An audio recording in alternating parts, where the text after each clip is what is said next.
Bismillah walhamdulillah wa la ilaha illallah la hawla wa la quwwata illa billah. Ashhadu an la ilaha illallah wahdahu la syarika lah wa ashhadu anna Muhammadan abduhu wa rasuluhu la nabiyya ba'dah. Wa nusalli wa nusallim ala sayyidina Muhammadin ibni Abdillah. Amma ba'du. A'udzu billahi minasy syaithanir rajim. Bismillahirrahmanirrahim. Laisal birra an tuwallu wujuhakum qibalal masyriqi wal maghrib walakinnal birra man amana billah wal yaumil akhir. Al-ayah. Pada kajian subuh ini kita bahas hadis arba'in nomor ke-27. Bunyinya adalah Anin Nawasi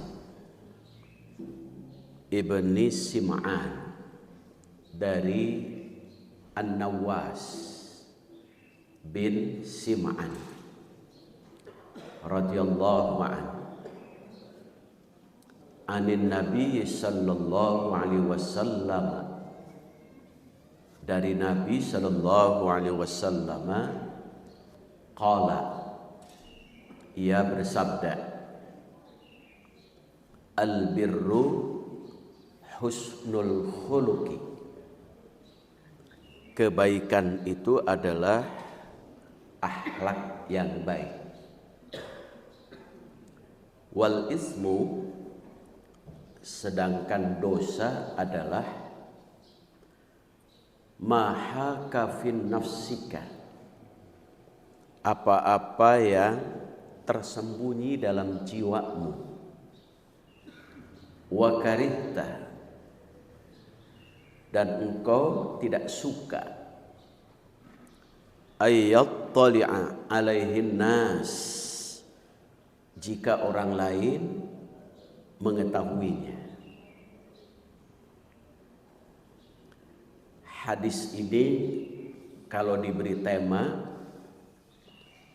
tentang kebaikan dan keburukan, disebut baik adalah dalam istilah hadis ini al-birru, atau kalau dalam sebutan sehari-hari mabrur, dalam istilah haji mabrur, haji yang baik. Kemudian yang kedua al-itsmu, yaitu tentang dosa. Di sini dijelaskan apa yang disebut dengan birrun, kebaikan. Kebaikan adalah husnul khuluq, yaitu akhlak yang baik. Jadi yang disebut haji mabrur berarti haji yang membawa orang yang hajinya itu memiliki akhlak yang baik. Itu mabrur. Kalau umroh makbul, umroh yang diterima. Di dalam Al-Quran surah Al-Baqarah ayat 177 Allah jelaskan apa yang disebut dengan kebaikan. Laisal birra an tuwallu wujuhakum qibalal masyriqi wal maghrib walakinnal birra man amana billah wal yaumil akhir, dan seterusnya. Yang disebut dengan kebaikan adalah at-tawassu'u ilal khair.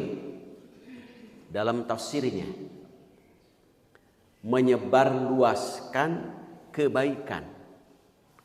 Itu adalah kebaikan. Sehingga di dalam Al-Quran Allah memerintahkan beberapa ayat. Satu dengan kalimat fastabiqul khairat. Berlomba-lombalah dalam hal perbuatan baik. Ada juga wa yusari'una fil khairat. Cepat-cepat berbuat baik. Semangat berbuat baik, cepat berbuat baik. Sabiqum bil khairat. Paling depan, paling dahulu dalam hal perbuatan baik. Jadi ada 3. Semangat, cepat, paling depan. Kalau dalam hal kebaikan. Jadi perbuatan baik itu tidak ditunda-tunda. Badiru, cepat ketika berbuat baik. Jangan tunda-tunda. Kenapa? Karena kalau tunda-tunda kita hidup tidak punya jaminan. Dan khawatir rubah niat ketika akan berbuat baik. Mau infak ditunda-tunda, bisa jadi rubah niat sehingga tidak jadi. Karena setan menggodanya. Itu tidak jadi. Ditunda sedikit saja. Itu kadang-kadang tidak jadi itu. Isi dari kebaikan dalam Al-Quran Surah Al-Baqarah 177 ada 3. 1, yang sebut kebaikan itu isinya ada iman. Kita sudah bahas kemarin tentang iman. Dalam iman ada Islam, dalam iman dan Islam ada ihsan. Iman itu mengakui ajaran, Islam menerima ajaran, ihsan mengamalkan ajaran. 3M. Mengakui, menerima, mengamalkan. Mengakui, menerima, mengamalkan. Model hak Quran itu ada 3. Quran dibacanya ibadah, dipahami, diamalkan. Itu hak Quran. Itu yang pertama. Birrun, iman. Yang kedua, kebaikan itu ada amal. Sehingga yang sebut baik itu harus ada wujud action, amal. Bukan hanya sekedar teori, diamalkan. Walaupun sedikit demi sedikit. Dalam istilah hadis itu sedikit demi sedikit untuk beramal itu disebutnya istiqamah. Ahabbul a'mali indallahi adwamuha wa in qalla. Amalan yang sangat Allah sukai, Allah cintai adalah adwamuha, amalan yang terus menerus, konsisten, continue, walaupun wa in qalla, walaupun dari mulai hal-hal yang sedikit tapi continue, sedikit tapi mayang, itulah amal. Yang ketiga, yang sebut birrun, kebaikan adalah akhlak. Inilah yang dijelaskan oleh hadis. Al-birru husnul khuluq. Yang sebut dengan kebaikan adalah husnul khuluq, yaitu akhlak yang baik. Baik itu akhlak hubungan dengan Allah maupun hubungan dengan sesama manusia. Sehingga iman, amal itu harus senantiasa disertai dengan akhlak. Makanya ada orang yang meminta fatwa, yaitu kepada Rasulullah.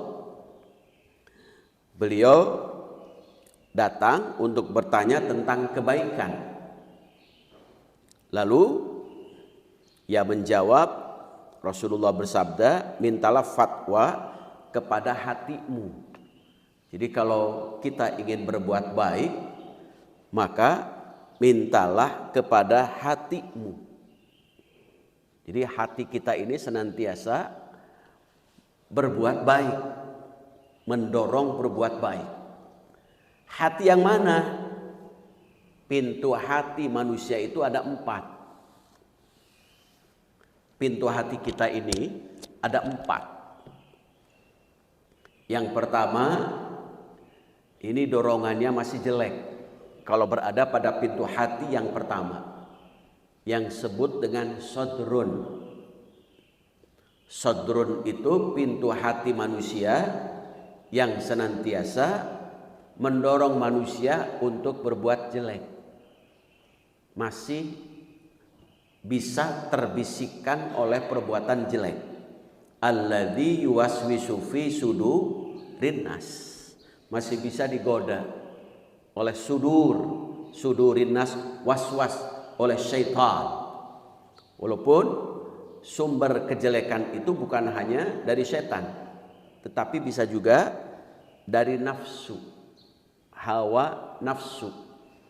Makanya dalam diri kita ini kan ada nafsu, kemudian ada perut di situ.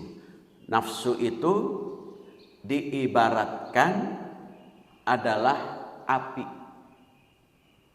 sedangkan perut itu diibaratkan kayu.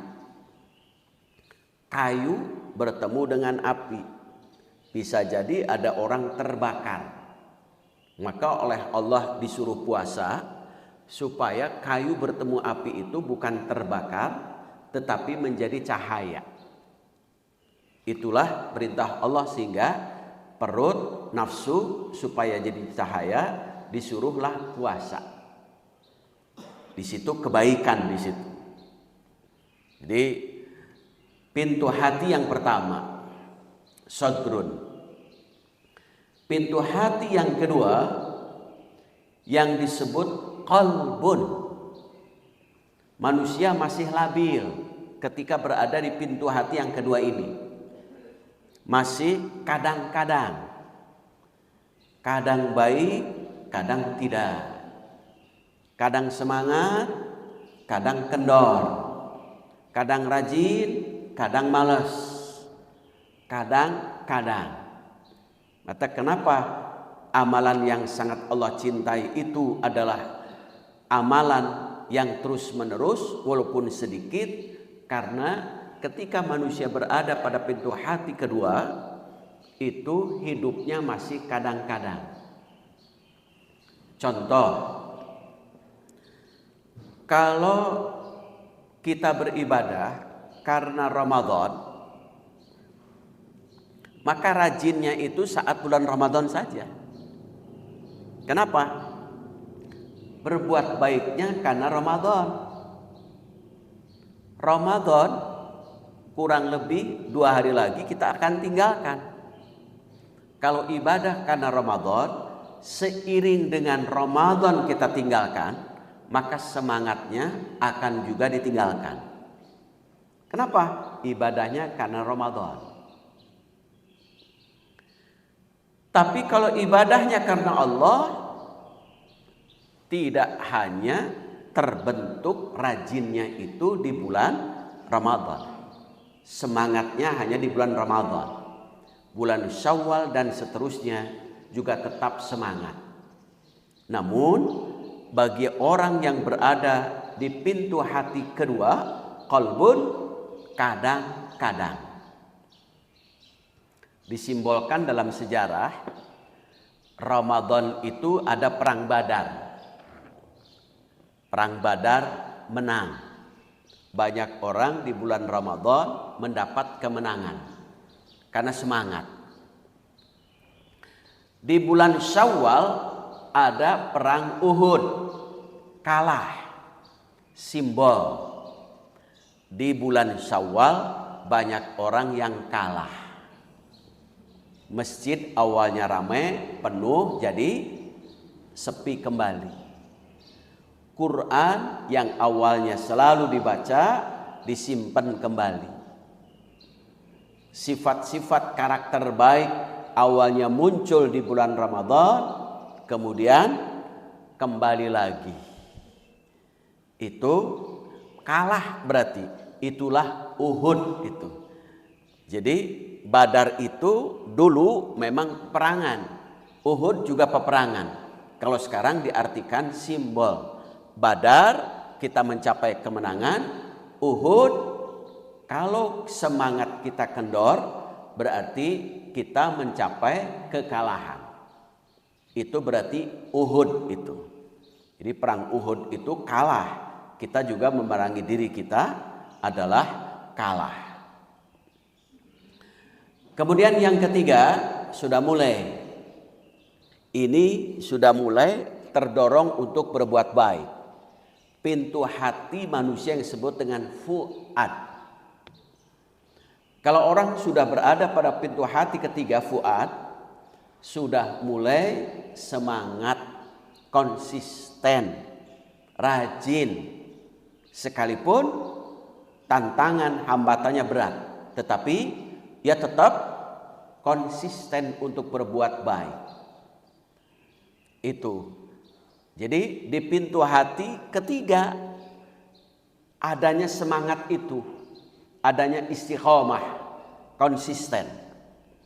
Berarti untuk menuju pintu hati ketiga berjuang. Makanya kita taklukkan, kita bimbing nafsu kita. Yang keempat, ini sudah luar biasa, yang disebut dengan lubun. Pintu hati keempat lubun. Lubun itu apa? Jernih, murni, bersih. Manusia seperti kayaumin waladat min ummi. Ramadan melahirkan kita di 1 Syawal itu seperti bayi yang baru dilahirkan. Kita juga nanti 1 Syawal seperti bayi yang baru dilahirkan. Kenapa? Karena jernih, murni, bersih. Maka kalau orang sudah jernih, bersih dan murni, dia akan senantiasa semangat berbuat baik dan memiliki akhlak yang baik. Itulah yang disebut dengan birrun atau kebaikan. Itu. Kemudian yang kedua, Rasulullah Shallallahu Alaihi Wasallam dalam hadis ini menjelaskan al-ismu yang sebut dosa. Kalau istilah kita, dosa itu meledos teka rasa. Jadi orang berbuat dosa kadang tidak merasa dosa itu. Hati-hati kalau sudah orang berbuat dosa tidak merasa dosa, sudah mulai muncul keras kepala itu. Kalau orang berbuat salah tidak pernah merasa salah, sudah nampak keras kepala, itu benih-benihnya. Apa yang disebut dengan dosa? Mahaka fin nafsi, mahaka fi nafsika, apa-apa yang tersembunyi dalam diri kita. Jadi yang disebut dosa itu tersembunyi. Kalaulah dosa itu seperti bau badan atau bau ketiak, orang akan lari dari kita. Kita ngerendeng karena banyak dosa, bau. Pasti kita tidak punya teman itu. Untung dosa itu tersembunyi dan tidak nampak baunya. Seandainya Allah ciptakan dosa itu seperti bau badan, pasti kita tidak punya teman. Orang akan lari terus itu. Kenapa? Dekat dengan orang, seiring baunya itu dengan kadar dosa. Semakin banyak dosanya, semakin bau. Untung itu, dosa tidak diciptakan seperti itu. Kalau seperti itu, bau badan kita tambah jika kadar dosa kita terus dilakukan. Makanya siapa yang tahu tentang dosa? Kita sendiri. Karena dosa adalah tersembunyi dalam diri kita. Wa karihta ayyattali alaihin nas. Dan ketika kita diketahui dosanya dengan orang lain, maka kita tidak suka. Jadi yang sebut dosa itu adalah tersembunyi, dan kalau ketahuan oleh orang lain, orang yang berbuat dosa itu tidak suka. Pencuri itu tidak suka ketahuan oleh orang lain itu. Makanya sebut pencuri itu ya perbuatannya sembunyi-sembunyi. Apa yang menyebabkan manusia berbuat dosa? Dalam hadis, inna ummahatil khataya salasatun. Sesungguhnya induk penyebab dosa itu ada tiga. Induk manusia berbuat dosa ada tiga. Makanya disebut nenek moyangnya dosa tiga ini. Jadi kalau orang berbuat dosa yang tiga ini biasanya beranak pinak. Karena tiga dosa ini nenek moyangnya. Rasulullah menyebut ummahatul khatayat. Induknya, nenek moyangnya, ibunya dosa. Apa? Yang pertama, al-kibru, yaitu induknya dosa, penyebab manusia berbuat dosa adalah karena ada sifat somse. Apa somse? Sombong sekali. Siapa yang pertama kali somse? Sejarah. Yang bernama iblis. Jadi sombong itu asalnya dilakukan oleh iblis. Asal mulanya apa? Asal mulanya iblis ketika oleh Allah disuruh untuk sujud. Tidak mau. Ia gengsi, sombongnya muncul. Sehingga ia mengatakan, ana khairum min khalaqtani wa khalaqtahu min tin. Saya ini diciptakan dari api. Sehingga saya, kata iblis, lebih baik daripada Adam yang diciptakan dari tanah. Apalagi kalau tanahnya tanah liat, susah diatur. Tanah uruk, sensitif. Tanah comberan, punya penyakit iri dengki. Tanah tinggi, sombong. Tanah sengketa, pasewae. Tanah abang, tukang belanja itu. Yang paling bagus adalah tanah suci itu. Iblis sudah mulai itu, sombong. Kemudian dosa sombong ini oleh iblis ditularkan kepada makhluk yang bernama manusia. Siapa orang yang pertama kali sombong manusia itu? Fir'aun.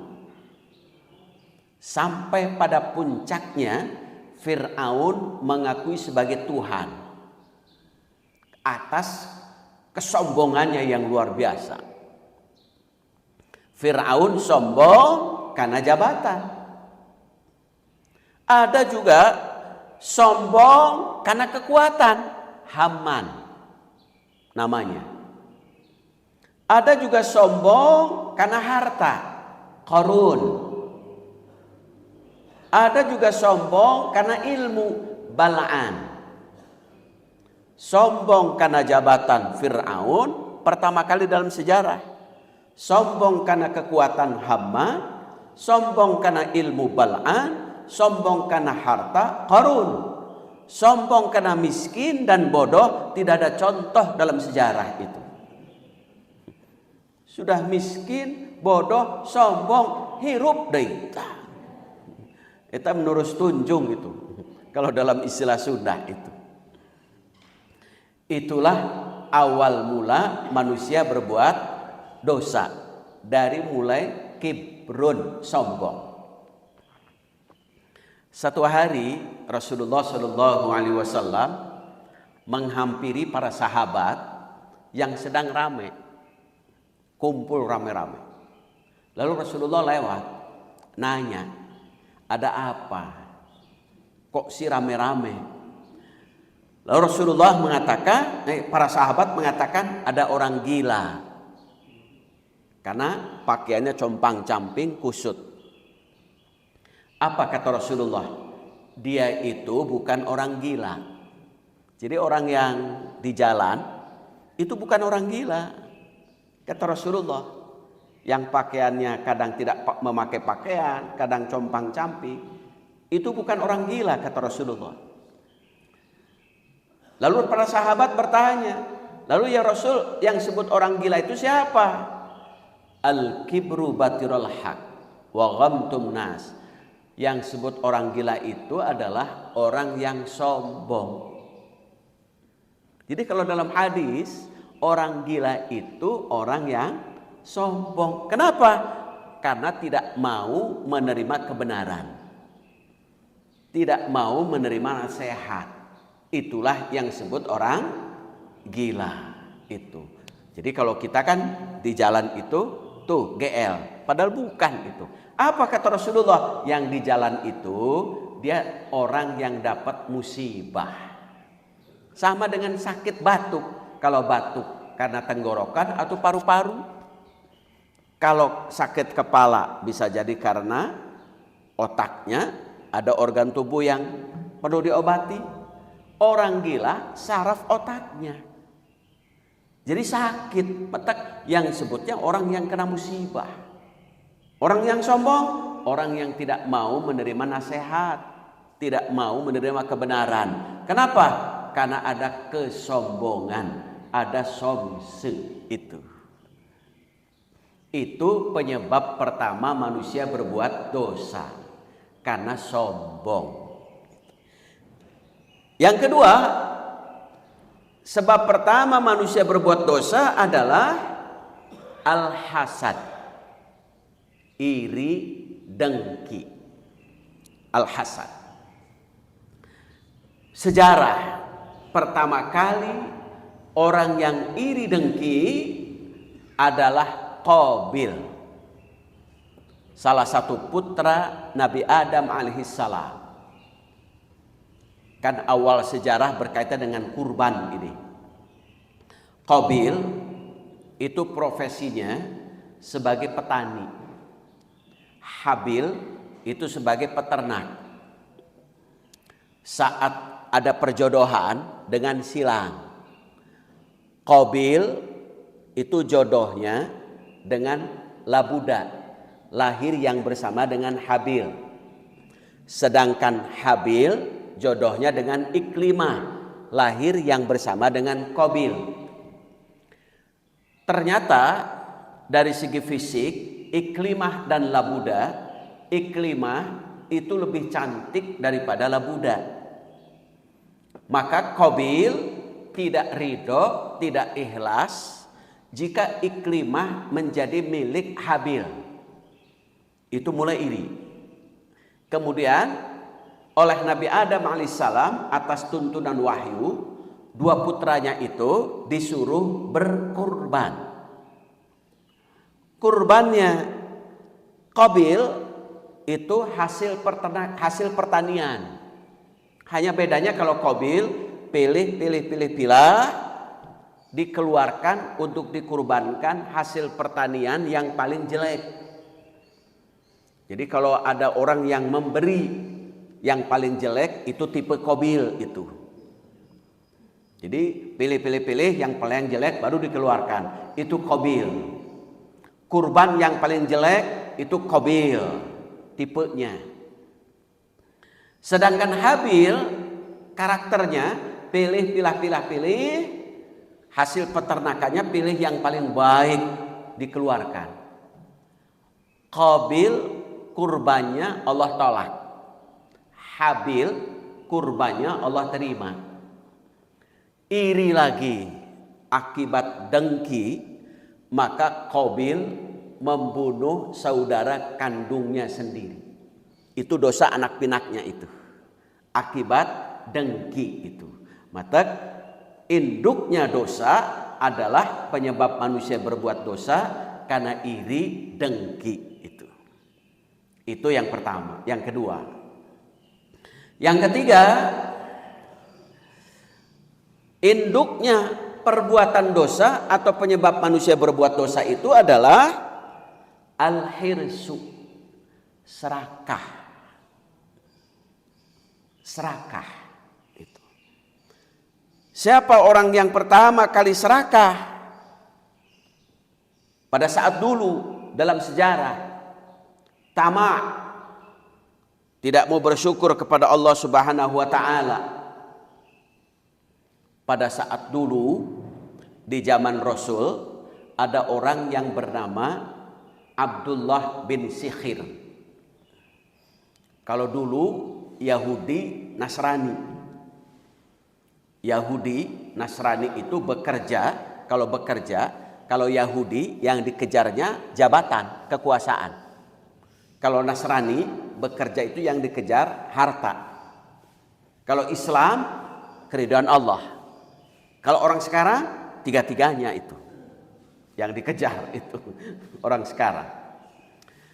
Abdullah bin Sikhir yang di benak pikirannya hanya fulus, harta.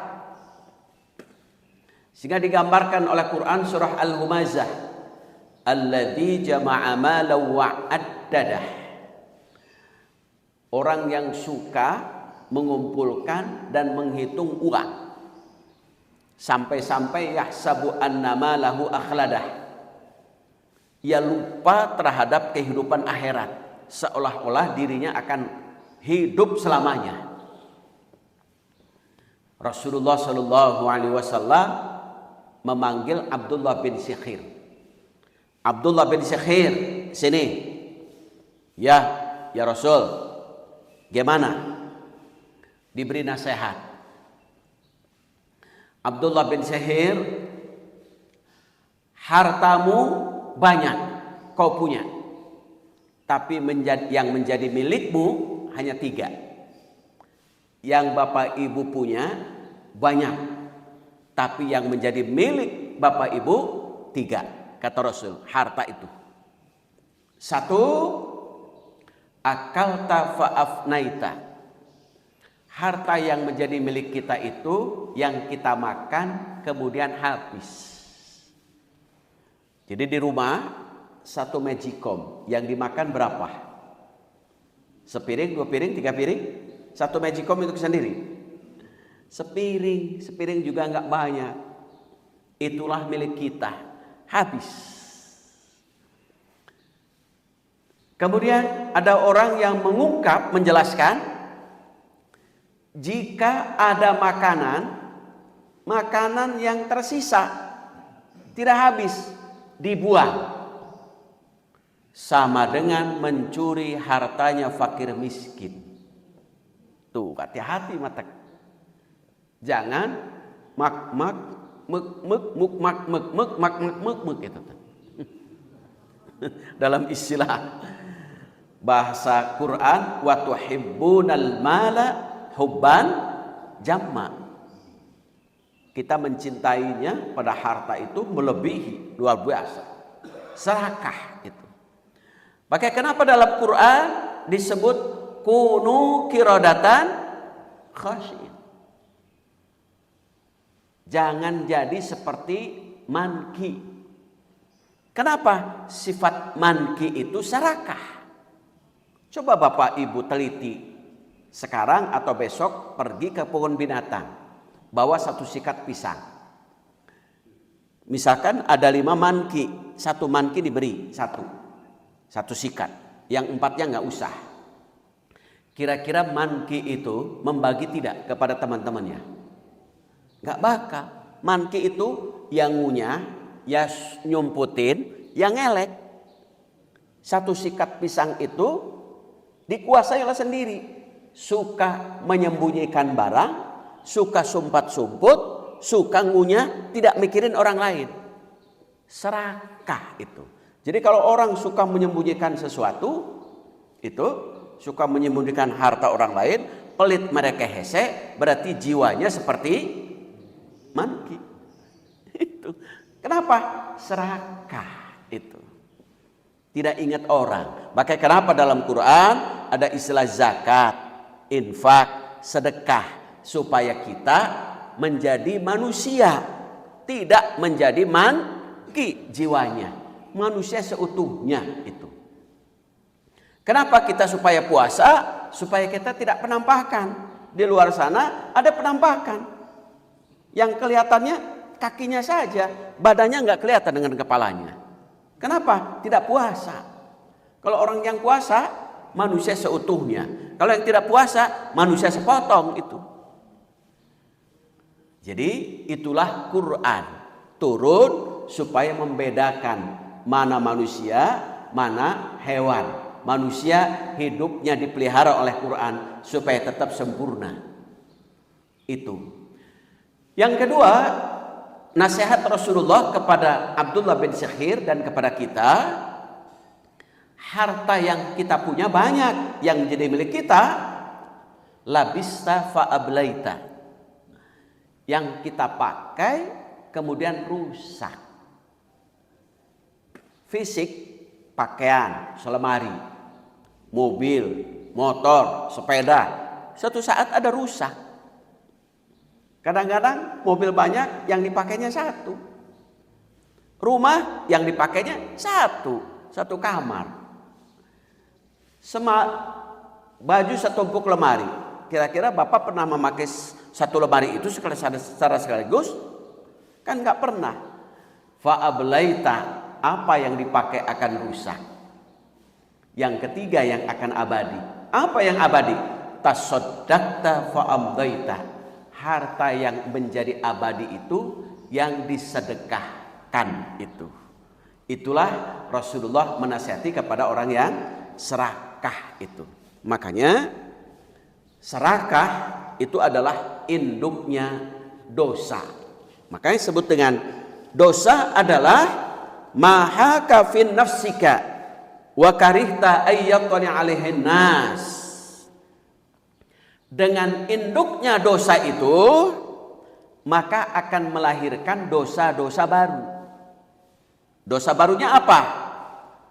Satu, rasa kenyang yang tidak pernah memikirkan orang lain, sehingga tidak punya sifat empati apalagi simpati, karena hanya memikirkan perut sendiri. Itu. Yang kedua, 3 dosa itu akan malas, sehingga yang ada adalah suka tidur dan tidur. Banyak menghampar kasur, banyak melipat sajadah, bukan dibalik. Banyak menghampar sajadah, banyak lipat kasur. Tapi bagi orang yang sombong, hasud, serakah, tidur. Yang ketiga, dia akan melalaikan waktu senggang. Yang keempat, dia akan cinta kepada harta yang berlebihan. Yang kelima, gila pujian. Yang keenam, itu adalah cinta, terlalu cinta terhadap jabatan. Itulah sumber dosa. Maka dosa itu yang disebut oleh Rasulullah SAW, mahaka fi nafsika, apa-apa yang tersembunyi dalam diri kita dan ketika kita diketahui oleh orang lain kita tidak suka, berarti itu adalah dosa. Rasulullah Shallallahu Alaihi Wasallam dalam hadis lain menyebut, innal mu'mina idza adnaba dzamban nukita qalbuhu nuktah itu saudaun fa in taba wa naza'a wastaghfara sukila qalbu. Apabila seorang mukmin itu berbuat dosa, maka Allah Subhanahu wa taala itu akan menorehkan dalam hatinya satu titik hitam. Jadi ketika manusia berbuat dosa, maka dalam hatinya ada titik-titik hitam, bercak-bercak. Itu. Kalau bekas ngerokok di paru-paru ada bercak-bercak. Kalau bekas Covid dulu ada itu. Ini bekas dosa juga ada, yaitu hitam. Ketika manusia bertobat, kemudian diiringi dengan istighfar, maka kemudian Allah Subhanahu wa taala bercak hitam itu akan dirubah menjadi cahaya. Itulah yang diinginkan oleh Allah Subhanahu wa taala ketika kayu bertemu dengan api, bukan membakar diri kita, tetapi kayu bertemu dengan api menjadi cahaya untuk kita. Maka itulah dengan puasa. Itu adalah makna dari dosa dan perbuatan baik. Saya kira itu untuk sementara. Untuk selebihnya barangkali ada hal-hal yang perlu ditanyakan, silahkan. Mangga. Ada dari ibu-ibu, silahkan.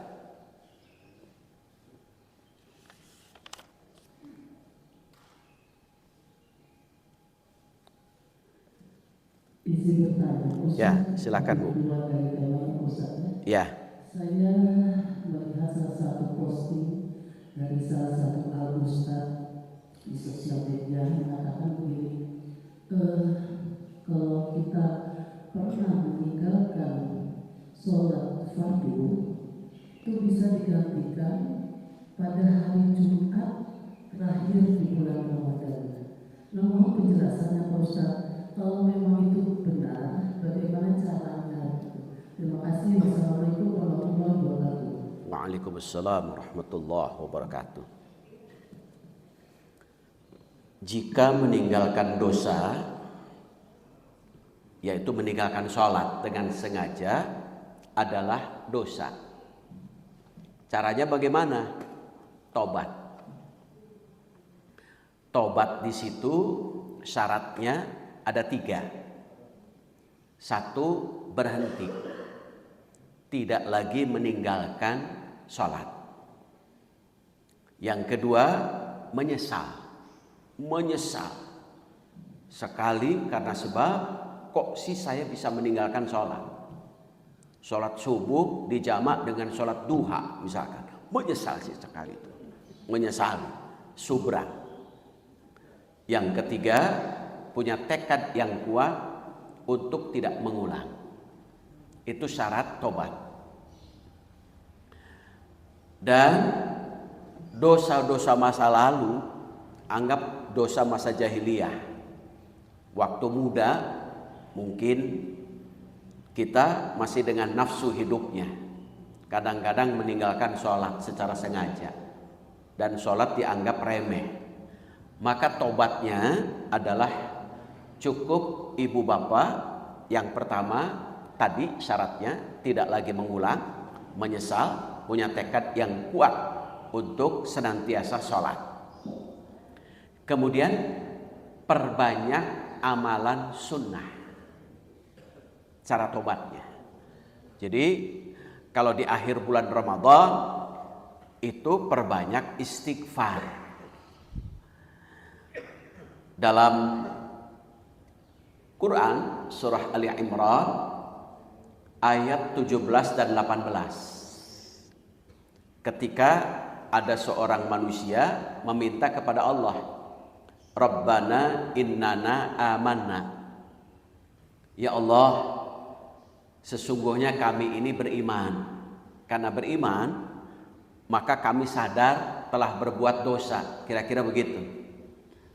faghfir lana dzunubana, ampunilah dosa-dosa kami, wa qina adzabannar, bebaskan kami dari api neraka.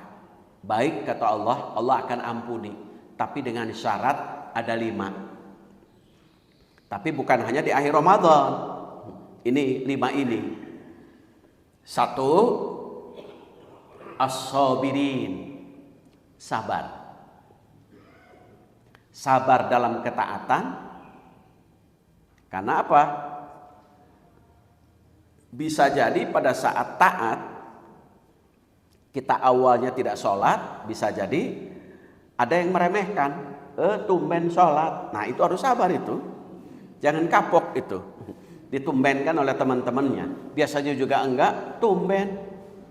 Sok ustad, wah itu harus sabar itu. Kenapa? Dulunya enggak pernah sholat itu. Yang kedua, sabar ketika mendapat musibah. Musibahnya apa? Cemoohan. Bisa jadi dari teman-temannya. Itu sudah tobat katanya. Sudah, nggak usah, bukan lagi circle kita. Bukan lagi circle kita, karena sudah tobat itu.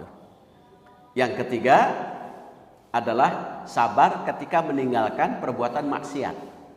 Sabar meninggalkan perbuatan dosa, yaitu meninggalkan sholat. Yang kedua syaratnya al-qanitin, taat terus, patuh. Yang ketiga al-munfikin, yaitu dermawan. Yang keempat as-sadiqin, jujur, benar. Yang kelima al-mustaghfirina bil ashar, istighfar di waktu sahur. Di situ bukan hanya akhir Ramadan dan bukan hanya pada saat bulan Ramadan, waktu sahur. Perbanyak istighfar. Ada yang menafsirkannya 2, waktu sahur itu perbanyak istighfar. Ada juga yang menafsirkan perbanyak sholat tahajud. Itu di situ bukan hanya bulan Ramadan dan bukan hanya di akhir bulan Ramadan, tapi setelah Ramadan pun terus waktunya waktu sahur itu. Itulah kunci tobat itu. Jadi ketika meninggalkan sholat maka tobatnya punya tekad yang kuat, menyesal, tidak lagi mengulang. Iringi dengan amalan sunnah, salah satunya adalah perbanyak istighfar dan sholat tahajud itu. Saya kira itu, Bu.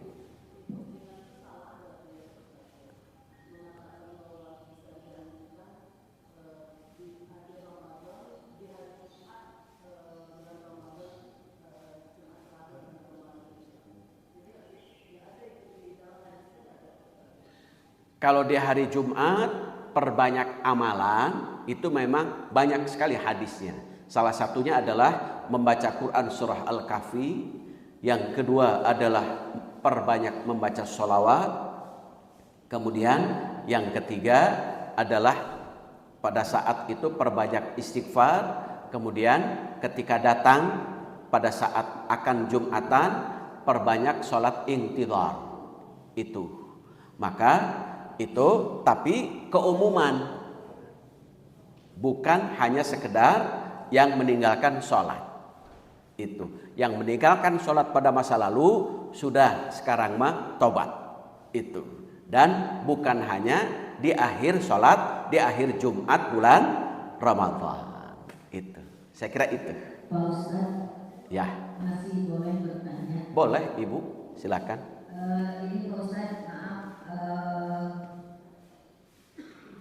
ada sedikit rancu. Saya pengen mengetahui bahwa apa bedanya iblis dengan setan gitu. Dan yang paling dahsyat menggoda manusia itu mana antara iblis dengan setan? Ya. Nenek moyangnya iblis itu disebut Ajazil. Ajazil. Kemudian Ajazil itu punya anak pinak namanya jin. Jin terbagi dua kelompok. Ada jin yang taat kepada Allah, ada jin yang ingkar. Yang ingkar ini disebut iblis. Kelompok yang ingkar, menyesal, kemudian sombong angkuh disebut iblis. Kelompok ingkar. Iblis dalam Quran surah Al-Hijr ayat 39 dan 40 meminta kepada Allah untuk menggoda manusia. Maka menggoda manusia itu disebutlah syaitan. Itu setan itu dibagi dua. Ada setan manusia, ada setan iblis bentuk jin. Syayatinul insi wal jin.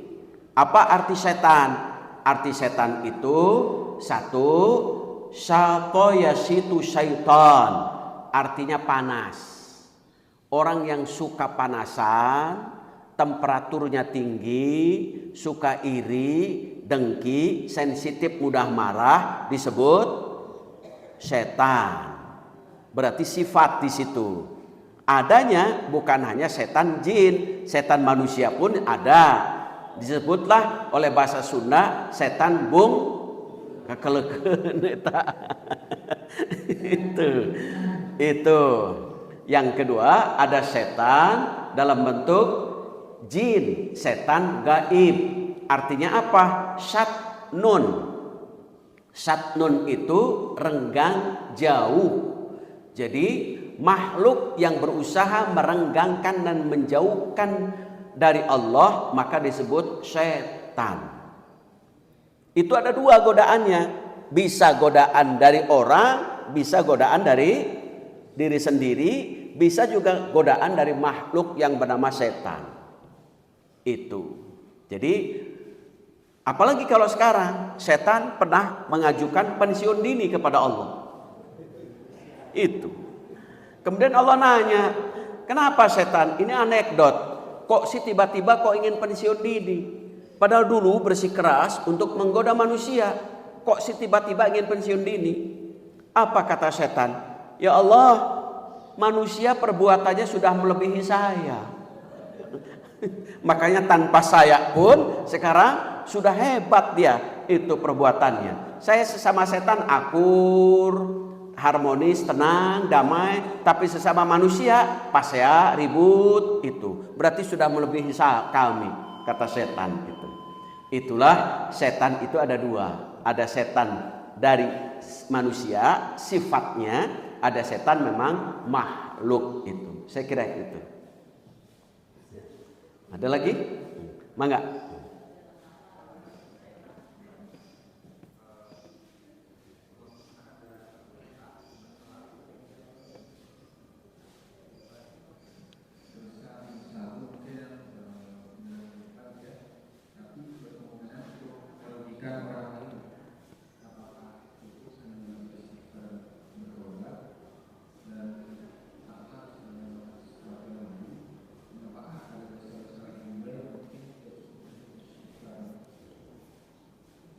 Ya, syarat yang tadi saya kemukakan adalah dosa hubungan dengan Allah.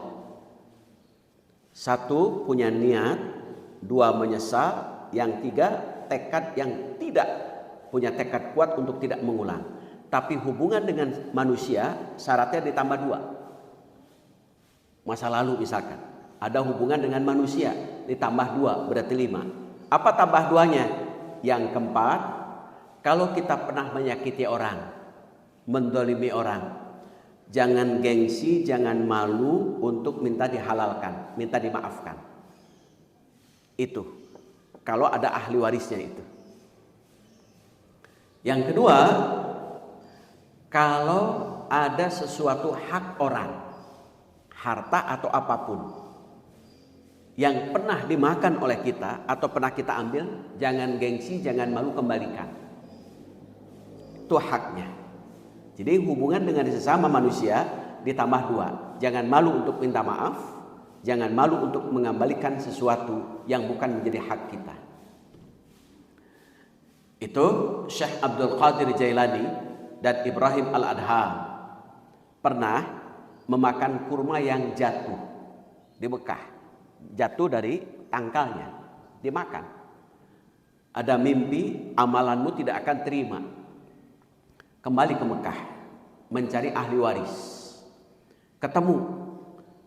Kemudian minta maaf. Kata ahli waris yang pertama, kalau saya sih maafkan, tapi nggak tahu adik saya. Coba cari adiknya. Dicari adiknya. Sampai ketemu, minta maaf. Jangan gengsi, jangan malu. Ketika dosa hubungan dengan manusia harus diselesaikan dengan manusia lebih dahulu. Jangan langsung kepada Allah. Punya hutang 100 rupiah. Itu kan hubungan dengan manusia. Maka ketika ahli warisnya tidak ada, jangan atoh, alhamdulillah hutang saya lunas. Masih tetap punya kewajiban bayar. Jika ahli warisnya sudah tidak ada, maka hutang piutangnya harus dibayar untuk kepentingan umum. Jadi hutang kepada sama manusia itu tidak gugur walaupun ahli warisnya sudah wafat atau tidak ada, tetap bayar, tapi bayarnya untuk kepentingan umum. Kalau ahli warisnya tidak ada, jadi ulah atau alhamdulillah si eta maut urang gaduh hutang ke si eta. Jangan, harus dibayar. Kenapa? Kalau punya hutang tidak punya niat dibayar, satu, orang yang hutang didudukan sebagai pencuri. Yang kedua, amal kebaikannya Allah akan transfer kepada orang yang menghutangi sejumlah hutang. Yang ketiga, amal kebaikannya ngagantung. Maka Rasulullah Shallallahu Alaihi Wasallam saat akan mensolati jenazah, pertanyaan pertama apa? Alaihi dainun, apakah jenazah ini punya hutang? Punya. Siapa yang akan membayarnya? Saya. Baru Rasulullah mau mensolati. Tapi kalau tidak ada, ya sudah silakan kalian solati saja. Kami tidak. Rasulullah Shallallahu Alaihi Wasallam tidak mau mensolati orang yang punya hutang karena tidak punya niat bayar.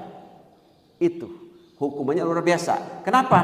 Rasulullah melindungi hak-hak adami, hak-hak manusia untuk segera diselesaikan pada saat hidup ataupun oleh ahli warisnya.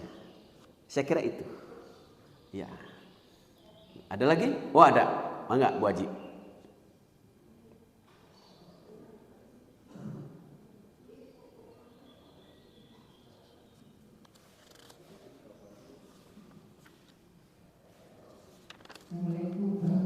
Waalaikumsalam warahmatullahi wabarakatuh. Bila mana seseorang mempunyai hutang, kemudian sudah ditagih, tidak bisa, tidak bayar, tidak tahu apakah sanggup atau tidak. Karena dosanya udah didiamkan. Nah, yang menghutangkan apakah dosa atau tidak mendiamkan sampai orang yang berhutang itu sadar. Terima kasih. Baik. Dalam Quran surah Al-Baqarah 280. Wa in kana dzu usratin fanadhiratun ila maisarah. Jika ada orang yang hutang kemudian kesulitan untuk bayar. Langkah pertama bagi orang yang menghutangi adalah penjadwalan ulang. Berarti tetap mengingatkan sesuai dengan janjinya. Janjinya misalkan sekarang tanggal 28 mau bayar. Bapak Ibu punya kewajiban mengingatkan. Kalau sudah diingatkan, tidak punya jadwal ulang. Kira-kira kapan sanggup bayarnya. Itu rescheduling dalam istilah perbankan. Dijadwal ulang. Jadwal ulang, jangan bosan ibu bapak dalam berbuat baik. Karena Allah tidak pernah bosan terhadap orang yang selalu berbuat baik. Sekalipun orang yang hutang di kita budayanya lebih galak daripada orang yang menghutangi. Itu budaya kita itu. Nah, ketika betul-betul orang itu tidak punya, betul-betul. Kalau Bapak Ibu merelakan, wa antasaddaqu khairul lakum, disedekahkan itu lebih baik. Kalau betul-betul tidak punya. Kalau betul-betul tidak punya, bukan niat yang tidak mau bayar. Memang niatnya ada bayar, tapi nggak ada untuk bayarnya. Tetapi jika ia punya, tidak bayar, berarti kasusnya beda. Ia tidak punya niat untuk bayar. Kalau tidak punya niat bayar, tetap kewajiban ibu mengingatkan. Jangan bosen, tapi tetap dengan penuh kesabaran. Itu karena luar biasa budaya di kita, orang yang hutang lebih galak daripada yang menghutangi. Itu maka kena sabar. Sabar, tapi ketika ibu bapak yang menghutangi juga tidak dibayar, tenang, sabar. Jangan jengkel, jangan dongkol, jangan marah. Harta ibu bapak di dunia hilang, tetapi di akhirat harta ibu bapak tetap ada. Dan ibu bapak akan punya transfer kebaikan itu sejumlah uang yang dihutangkan. Jika orang yang hutang yang tidak punya niat bayar ini tidak punya kebaikan, dosa bapak ibu akan diambil oleh Allah, ditransfer kembali kepada orang yang hutang. Sejumlah uang yang dihutangkan. 100 ribu kejelekan Allah ambil. Jadi tenang, jangan dongkol, jangan, karena harta ibu hakikatnya tidak hilang. Hanya secara dohir hartanya betul hilang, tetapi secara hakiki tidak hilang. Itu hanya kadang-kadang inget deui, cengkel deui. Itu kadang-kadang inget deui, dongkol deui. Kendalikan. Kadang kalau butuh ingat, kalau nggak butuh nggak ingat. Itu biasa, apalagi jumlahnya besar, pasti ingat terus itu. Tapi itulah pengadilan akhirat yang menenangkan kita itu. Maka kita sabar, tetap tidak dengan nafsu, khawatir kalau kita marah malah berguguran pahala kita. Pahala kita sudah dapat, dia tidak bayar, kebaikan dapat, gugur karena kemarahan. Itu. Maka rugi, sungguh sangat rugi ketika orang yang hutang tidak punya niat bayar.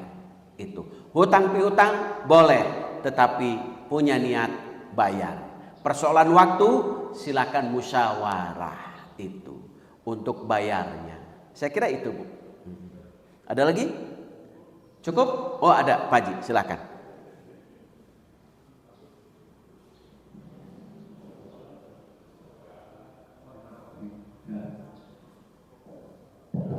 Assalamualaikum warahmatullahi wabarakatuh. Waalaikumsalam warahmatullahi wabarakatuh.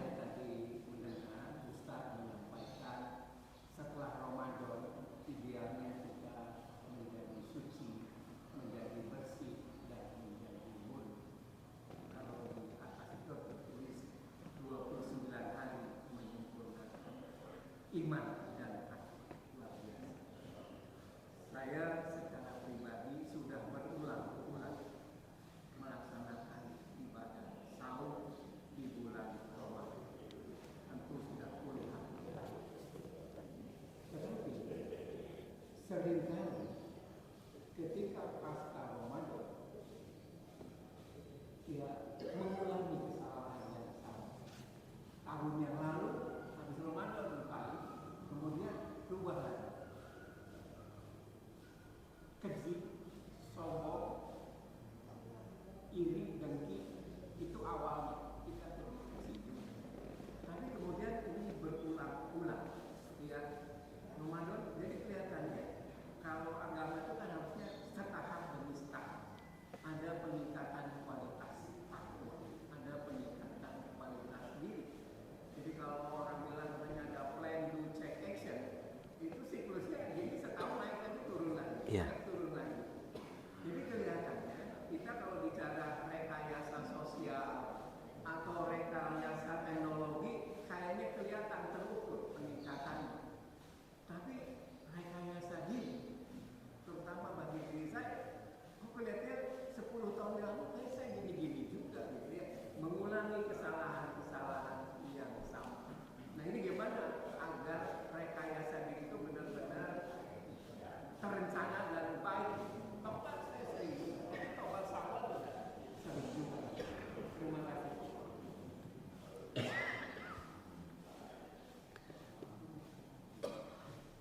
Di dalam Al-Quran, orang yang paling baik dalam Ali Imran 134, 135. Di ujung 134 atau di awal 134 itu, wasari'u ila magfirah. Kalau kita sudah merasa dosa, jangan tunda-tunda, cepat tobat. Itu ketika ada celah untuk berbuat dosa, saya sudah Ramadan puluhan tahun, kok segini, berarti sudah merasa cepat untuk perbaiki. Sehingga di ujung Quran surah Ali Imran itu 134, wallahu yuhibbul muhsinin. Orang yang paling baik adalah bukan orang yang tidak pernah berbuat dosa, tetapi orang yang paling baik adalah walladzina idza fa'alu fahishatan aw dzalamu anfusahum dzakarullaha fastaghfaru lidzunubihim. Apabila berbuat dosa, baik dosa hubungan dengan Allah maupun dosa hubungan sesama manusia, ia sudah sadar itu salah, cepat ingat Allah, cepat tobat.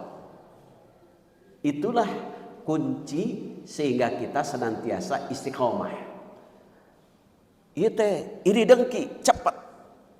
Iri boleh kepada dua hal. Melihat orang kaya, dermawan. Melihat orang yang berilmu, ya rajin ibadah. Boleh iri. Alihkan irinya ke sini. Itu. Tetapi ketika iri kepada hanya harta saja, berarti celaka, maka alihkan. Alihkannya apa? Sadar diri.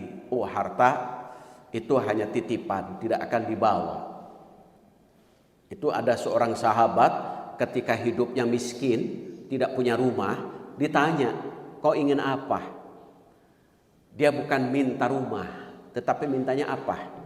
Saya mintanya ya Rasul, kalau harta Allah sudah jamin dan Allah sudah tentukan, tetapi saya minta, saya ingin bersama Rasul bukan hanya di dunia, tetapi saya ingin bersama Rasul di akhirat kelak. Targetnya adalah akhirat. Sehingga karena targetnya akhirat, apa yang ada di dunia jadikan sarana media untuk bekal akhirat.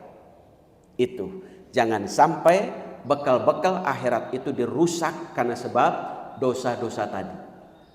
Ketika melenceng sedikit, cepat. Kalau dalam istilah nyupir mah, kalau ada belok sedikit, lurus lagi, lurus lagi. Walaupun itu memang hidup kita liku-likunya begitu banyak. Tentu untuk meluruskan itu tidak bim salabim abrakadabra, tetapi perjuangan seorang diri kita untuk meluruskan. Jadi orang yang paling baik adalah orang yang ketika merasa dosa cepat untuk memperbaiki diri atau sebut dengan tobat. Saya kira itu, Pak Haji. Ya. Ada lagi? Oh, ada, mangga.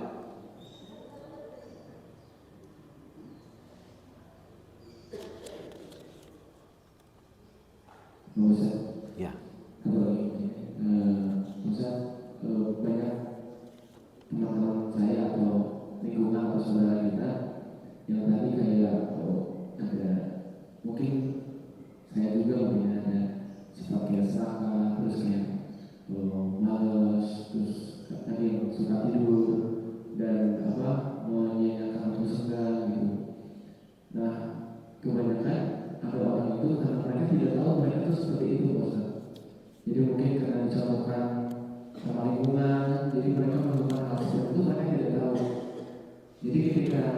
diberitahu, oh saya ini salah yang seperti itu.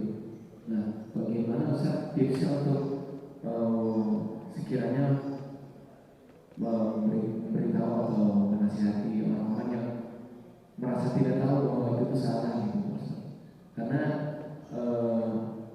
kalau yang tahu ya alhamdulillah mereka bisa memperbaiki, misalnya kayak oh saya iri dengki merasa itu salah, jadi bisa langsung introspeksi. Tapi kalau yang mereka merasa tidak tahu bahwa itu salah, bagaimana kita menasihatinya, Ustaz? Mungkin itu pertanyaannya. Ya. Salah satu tugas kita supaya tidak menjadi orang yang rugi dalam Quran surah Al-Asr kan. Wal 'asri innal insana lafi khusr illal ladzina amanu wa 'amilus solihati wa tawassaw bil haqq wa tawassaw bis sabr. Di situ ada tugas dua. Satu saling menasehati, yang kedua saling sabar. Maka kita tetap mengingatkan. Kalaulah mengingatkan langsung itu tidak berani, berarti melalui jalur taklim atau belajar. Jadi adakan taklim atau diajak untuk belajar. Ketika ada seorang kiai ditanya, Pak Ustadz, kok si suami saya malas sholat? Kata istrinya, ya sudah bawa suaminya untuk ke taklim. Dibawa, Pak, di taklim ada konsumsinya luar biasa. Konsumsi saja yang diutamakan dulu. Luar biasa di sana, enak sekali. Hadir di situ dinasehati melalui taklim di situ. Kalau nasihat oleh istrinya selalu, kalau saya menasihati malah ribut, ya sudah bawa saja ke taklim itu. Kalau dinasehatinya malah jadi ribut. Kenapa? Kata Imam Syafi'i, yang sebut nasihat itu 4 mata. Kalau ini nasihatnya bukan nasihat, tetapi ilmu. Walaupun isinya ada nasihat. Kalau ilmu bukan hanya untuk 1 atau 2 orang, tapi untuk semua. Kalau ilmu itu. Tapi kalau langsung itu harus 4 mata, jangan di depan umum. Kalau kita akan langsung menasehatinya, saya ada perlu. Lalu 4 mata, itulah nasihat. Kalau kata Imam Syafi'i, nasihat di depan banyak orang bukan nasihat, tetapi menjatuhkan harga diri dan martabatnya. Itu. Makanya kenapa kata Imam Ghazali, nasihat seorang ibu kurang didengar oleh anaknya. 1, karena ibu banyak ini. Oleh anak dianggap mamah biasa, bukan nasihat. Kenapa? Cerewet. Yang kedua, ibu kadang-kadang nasihat itu di belakang anak, sambil nyapu, sambil gagero, sambil cuci piring, sambil masak, sambil pidato. Anaknya nggak tahu di mana itu. Bisa jadi di atas, bisa jadi sambil leos. Nasihat yang terbaik adalah di depan anak dan berdua. Itulah nasihat terbaik itu. Tugas kita tetap mengingatkan orang yang tidak tahu tapi pura-pura tahu. Atau dia berbuat salah tetapi tidak merasa salah. Kita yang mengingatkannya. Kata Imam Ghazali, orang yang tahu kemudian berbuat salah itu diibaratkan orang yang tidur. Bangunkan dia dengan ilmu tentunya. Orang yang tidak tahu tetapi ia juga tidak merasa salah, maka orang yang bodoh, ajari dia. Itu. Orang yang tidak tahu, tidak merasa dosa dan tidak mau belajar, ahmak disebutnya. Apa itu ahmak? Bodoh kuadrat. Bodoh kali bodoh sama dengan bodoh kuadrat itu. Saya kira itu yang saya sampaikan. Itu saja ya barangkali yang saya sampaikan. Mudah-mudahan kita senantiasa sehat, panjang umur, diiringi dengan keberkahan. Kita tutup kajian ini sama-sama dengan membaca doa kifaratul majlis. Subhanaka Allahumma wa bihamdika asyhadu an la ilaha illa anta astaghfiruka wa atubu ilaik. Assalamualaikum warahmatullahi wabarakatuh.